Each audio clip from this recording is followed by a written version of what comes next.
আসসালামু আলাইকুম, কেমন আছেন সবাই? ব্রাজিলের ফ্রেন্ডরা অবশ্যই মন ভালো নেই, বুঝতে পারতেছি।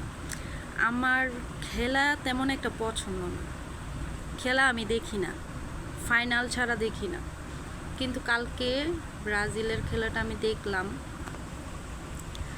দেখলাম যে কত চেষ্টা ছিল তাদের, কিন্তু ব্যর্থ হলো। কথা না, কথা হচ্ছে এটা যে আল্লাহর সিদ্ধান্তের উপরে কোনো সিদ্ধান্ত নেই। মন খারাপ করে কোনো লাভ নেই। আমরা যেমন আর্জেন্টিনা সাপোর্ট করি, তেমন নিউমারকেও আমরা অনেক পছন্দ করি। আর এটা হচ্ছে একটা ভালোবাসার ঝগড়া ব্রাজিল আর্জেন্টিনার। কিন্তু এখন তো ব্রাজিল আর নেই, চলে গেছে, যেহেতু তারা এই ফাইনালে যেতে পারবে না। এই ঘুনছুটিটা আর থাকবে না, ঠিক আছে? একতরফা হয়ে গেল এখন।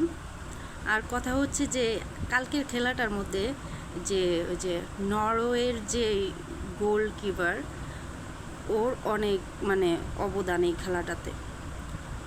ব্রাজিল অনেকগুলো গোলই করছে, কিন্তু গোলগুলো এমনভাবে সে ফিরাইছে যে গোল দেওয়াটা একদম টাফ হয়ে গেছে ব্রাজিলের জন্য। খুবই টাফ হয়েছে খেলাটা কালকে, আমি দেখলাম।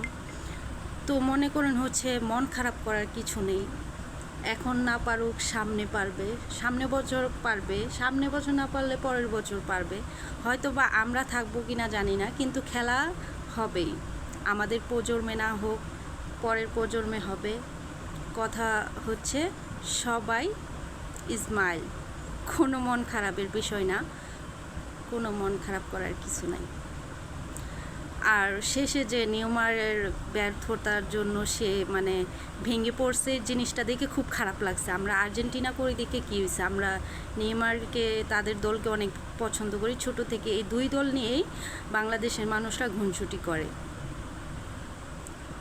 আর আরেকটা কথা, এবার খেলা নিয়ে মাতামাতি করছে বেশি মেয়েরা। কিছু কিছু মেয়েগুলা এত জঘন্যতম যে তারা বলছে যে খারাপ খারাপ ভাষায় বলছে ব্রাজিলের সাপোর্টারের দলের যে কিছু কিছু মেয়েরা দেখলাম, ইয়াং স্টাইলিশ মেয়েগুলো যে বলছে খারাপ খারাপ ভাষায় গালিগালাজ করছে।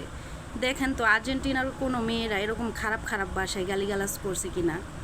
যারা আর্জেন্টিনা সাপোর্ট করে যে মেয়েগুলো, হয়তো বা একটা কিংবা দুইটা মেয়ে একটু উশৃঙ্খল ছিল, কিন্তু ব্রাজিলের বেশিরভাগ কয়েকটা মেয়ে এত উশৃঙ্খল ছিল, তারা ঢাকা বিশ্ববিদ্যালয়ের সামনে যে আখত্য কুকত্য ভাষায় গালিগালাজ করছে আর্জেন্টিনারে নাকি ভইরা দিব। আসলে এরা হচ্ছে একটা নোংরা, আমি বলবো ওরা হচ্ছে নোংরা। এত মাতামাতি করার কি আছে ভাই? ওরা জিতলে আমাদের কোনো লাভ হবে? আমাদের কোনো লাভ নেই। এবার আর্জেন্টিনা জিতুক কিংবা ব্রাজিল জিতুক বা যে কোনো দেশ জিতুক, আমাদের এখানে কোনো লাভ নাই। আমরা হচ্ছে বাংলাদেশি, তাই আমাদের বাংলাদেশকে সাপোর্ট করা উচিত। হয়তো বা আমরা 2030 সালে দেখি না বাংলাদেশের খেলা, তারা যদি এভাবে বড় দলে খেলতে পারে কি না। কিন্তু যদি হায়াত থাকে তো আমরা দেখব বাংলাদেশ খেলে কি না। আমরা হচ্ছে বাংলাদেশের সাপোর্টার, আমরা কোনো দলকে সাপোর্ট করে কোনো লাভ নেই। এটা হচ্ছে মনের একটা আবেগ নিয়ে মানুষের এত ভেঙে পড়া উচিত না। খেলাতে হার জিত থাকবেই। ভালো থাকবেন সবাই, সবার জন্য শুভকামনা রইল।